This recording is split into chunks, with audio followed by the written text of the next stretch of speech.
29 मैचों में 20 हार एसआरएच की केकेआर के खिलाफ। पावर प्ले में अगर ट्रेविशेक आउट हो जाते हैं तो 80% जीत कंफर्म सामने वाली टीम की, वो भी हो गया टिक। 2020 से अगर आईपीएल की बात करें तो 12 मैचों में 10वीं हार एसआरएच की। ये सब कुछ रिकॉर्ड होता है सामने। ऐसा लगता है कि कितना आसान है क्रिकेट। जब ऐसा रिकॉर्ड है तो जाहिर सी चीज है कि एक और मैच में एसआरएच और केकेआर में हार हो जाएगी एसआरएच की। हुआ ऐसा ही, आईपीएल में सबसे बड़ी हार एसआरएच की 80 रन से हो चुकी है। इसी पर करेंगे हम बात। स्वागत है आपका ESPN cricket 4 time out Hindi में, और हमारे साथ मौजूद है संजय बांगर। बहुत बहुत स्वागत संजय भाई।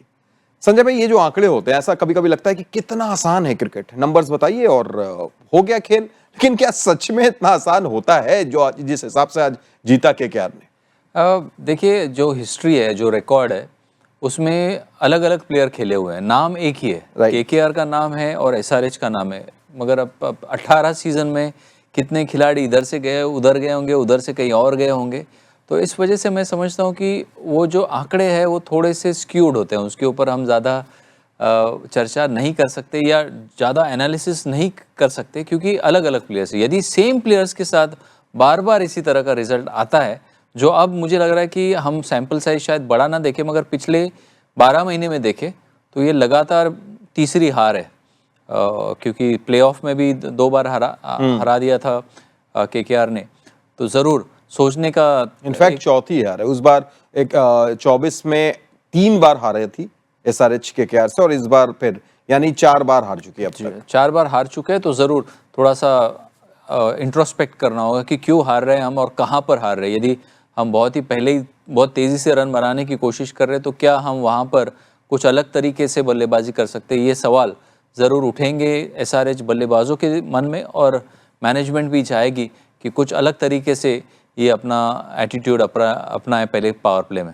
बिल्कुल, हम उस पर बात करें, लेकिन उससे पहले आज जो एक चीज हमने देखी, जिस अंदाज में केकेआर ने हराया वेंकटेश अय्यर, वो लाजवाब पारी। मतलब एक उनके ऊपर में एक थोड़े से सवाल भी थे कि भाई 3 मैच हो गया है, वो 24 करोड़ रुपए का प्राइस टैग है, वो दिख नहीं रहा है। लेकिन संजय भाई शायद इंतजार में थे कि सामने सारे चाहेगी और मैं वो बूम बूम शुरू कर दूंगा। क्या कहेंगे उस पारी को आप? कमाल की वो पारी थी, और जो साझेदारी भी उन्होंने रिंकू के साथ, वो कमाल की साझेदारी थी, और वही फ़र्क था।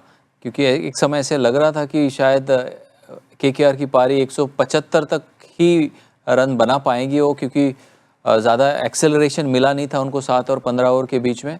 तो जिस तरह से इन्होंने धीमी शुरुआत के बाद भी मेकअप किया, वो मुझे लगता है केकेआर के लिए भी बड़ा रिलीफ होगा, और वेंकटेश अय्यर खुद के लिए भी, क्योंकि अब तक जो उम्मीदें थी उसके अनुसार उनको ना तो अपॉर्चुनिटीज मिल रही थी और ना उस तरह से रन्स भी आ रहे थे। और जिस अंदाज में उन्होंने खेला, जो आपने बात बताई, पिछले आखिरी 5 ओवर में 78 रन केकेआर ने बनाए इस साझेदारी की बदौलत। पर आपको लगा कि शायद player of the match Venkatesh Iyer को मिलना चाहिए था?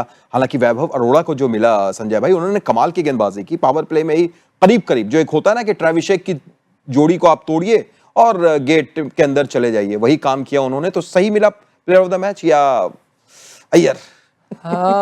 मैं अय्यर को देता, क्योंकि अगर स्कोर 175 का होता तो शायद एसआरएच के जो अप्रोच था, या फिर ईशान किशन जिस तरह से आउट हुए, या फिर अभिषेक जिस तरह से आउट हुए, वो कुछ अलग तरीके से भी बल्लेबाजी कर सकते हैं ट्रेविस हेड के आउट होने के बाद।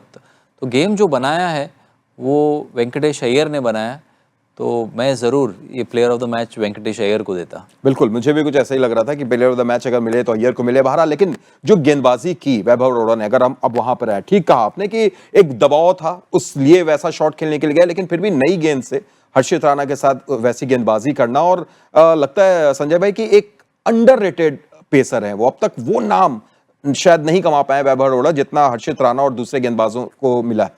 बहुत अच्छे स्विंग गेंदबाज है, और 2-3 साल से वो लगातार पिक हो रहे हैं और खेल रहे हैं, रेगुलरली खेल रहे हैं। पहले पंजाब किंग्स में भी थे ये, और स्विंग कराते अंदर बहुत अच्छी आती है इनकी गेंद।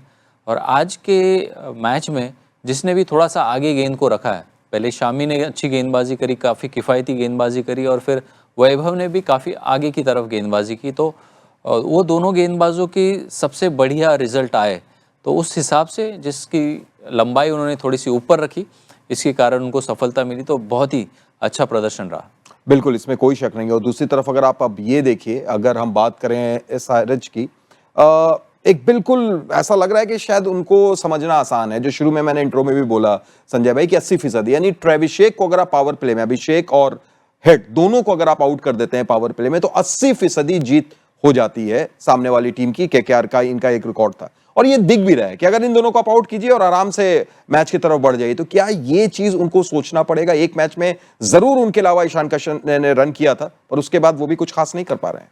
ये चीज़ सही साबित हो रही है हैदराबाद से बाहर, क्योंकि हैदराबाद में अभी भी आप बैक करेंगे अन्य जो बल्लेबाज है, जो नंबर 6 तक है, और जो अनिकेत वर्मा ने जिस तरह से बल्लेबाजी करी है, तो मुझे तो लगता है पिछले साल से इनकी बल्लेबाजी और बेहतर हुई है, गेंदबाजी और बेहतर हुई है। तो होम मैचेस खेलते वक्त वो जो आपने कहा कि ट्रेविशेक के ऊपर इतनी निर्भरता नहीं है, मगर जब अवे जाते हैं तो उसके ऊपर काफ़ी निर्भरता है। तो क्या ये एक डिस्कशन हो सकता है दोनों के साथ कि आप थोड़ा सा 60-70 का ना सोचिए, 50 भी अच्छे हैं, क्योंकि यदि आप अगर 1 या 2 ओवर एक्स्ट्रा खेल जाते हैं तो कभी भी वो 2 बड़े ओवर मिल के आप कभी भी मेकअप कर सकते हैं। तो उस तरह से मुझे लगता है इनका बेस्ट आ सकता है अभी भी एसआरएच के लिए। बिल्कुल, और मोड ऑफ डिसमिसल भी देखें, खासतौर से अगर अभिषेक शर्मा का देखें, इतनी बाहर की गेंद को वो खेलने के लिए गए, ऑलमोस्ट एक हाथ से ही गए थे और स्लिप में आउट हुए थे। तो क्या ये चीजें हैं जहां पर थोड़ा सा बैठ कर उनको बात करने की जरूरत है? ज़रूर, क्योंकि मतलब एक रोल दिया गया है आपको, वो ठीक है, मगर खिलाड़ी क्या चाहता है कि परफॉर्मेंस आए, हर दूसरे मैच में, हर तीसरे मैच में एक काबिल परफॉर्मेंस दे, जिसके लिए आपको टीम में चुना गया है। और अभिषेक तो अभी तो इंडिया प्लेयर है, ऐसा नहीं है कि युवा खिलाड़ी है, और जब आप ऊपर की पायदान चढ़ते हैं तो उसके साथ जिम्मेदारी भी आती है। और इसी के कारण जो ग्रेटनेस विराट कोहली में है या रोहित शर्मा में है, क्योंकि वो लगातार बार बार इतने सालों से परफॉर्मेंस करके आ रहे हैं, तो अपने आप से थोड़ी सी ज़्यादा उम्मीदें लगानी होगी अभिषेक शर्मा को, ताकि उस तरह के शॉट शायद अटेम्प्ट ना करे दोबारा से। लेकिन आईपीएल में एक चीज होती है कि जो टीम जीत जाती है उसकी बड़ी तारीफ होती है, जो हार जाती है ऐसा लगता है कि भाई अब सब कुछ खत्म। लेकिन क्या केकेआर के लिए जीत के बाद भी सब कुछ अच्छा हो गया है संजय भाई? क्योंकि मैं इसलिए कह रहा हूं, 4 मैचेस, 2 जीत 2 हार पहला, उसके अलावा भी अगर आप देखें अभी भी शायद कुछ कुछ लूप होल्स मौजूद हैं, ऊपर में रन्स वैसे आ नहीं रहे हैं। एक मैच अगर आप क्यूडीके को छोड़ दें तो जरूरत अभी भी है उनको और बेहतर करने की। एक तरीके से हो सकता है, क्योंकि अब समझ में ये आ रहा है कि वो ज़रूर चाहते हैं कि अजिंक्य रहाणे भी खेले और रघुवंशी भी खेले, ये तो काफ़ी साफ हो गया है। और सुनील नारायण के अब तक कोई रन नहीं बने, तो यदि इनको सबको ऊपर धकेला जाता है, जैसे रहाणे ओपन करे और रघुवंशी 3 पे आए, वेंकटेश अय्यर 4 पे आ सकते हैं, थोड़ा सा रिंकू सिंह 5 पे आ सकते हैं, रसेल 6 पे आ सकते हैं, तो बल्लेबाजी के जो उनके पास रिसोर्सेस है वो बहुत बेहतर तरीके से इस्तेमाल हो जाएंगे। क्योंकि आप ये नहीं चाहते कि हर मैच में सुनील नारायण जाए और सस्ते में आउट होकर आए।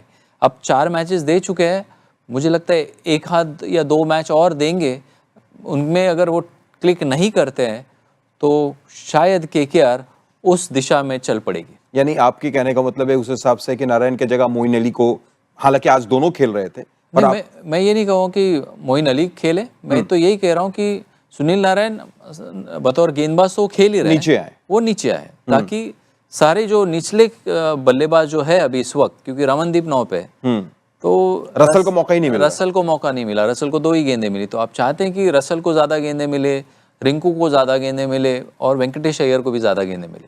Fair enough. और अगर आखिर में एसआरएच की बात करें, लगातार 3 हार हो चुकी है उनकी, पिछली बार रनर अप भी ये टीम, आज तो खैर दोनों पिछले साल के फाइनलिस्ट खेल रहे थे। क्या करना होगा इनको, किस तरीके से इन चीज़ों से उबरना होगा? थोड़े से डिस्कशंस करने होंगे बल्लेबाजों के साथ, पॉजिटिवली करने होंगे कि क्या आप कोई और तरीका ढूंढ सकते हैं रन बनाने का, एक वो। दूसरा, मुझे लगता है कि नीतीश रेड्डी की जो जगह है वो नंबर 6 के ऊपर वो ज़्यादा सूटेड है, अनिकेत वर्मा 4 पे आ सकते हैं। और जो गेंदबाजी मैंने अब तक देखी है, तो होम मैचेस के लिए वो 4 तेज़ गेंदबाजों के विकल्प काफ़ी सही है, मगर अवे मैचेस के लिए बेहतर होगा कि जैम्पा और जीशान दोनों ही खेले और 3 सीमर के साथ जाए, तो ये टीम का बैलेंस भी बेहतर होगा। अभी भी ये बहुत अच्छी टीम है, 3 मैचेस हारने की वजह से ये ऐसा नहीं होता है कि ये मतलब अब देखिए सब कुछ खत्म या उसी तरह से खेलती चली जाएगी।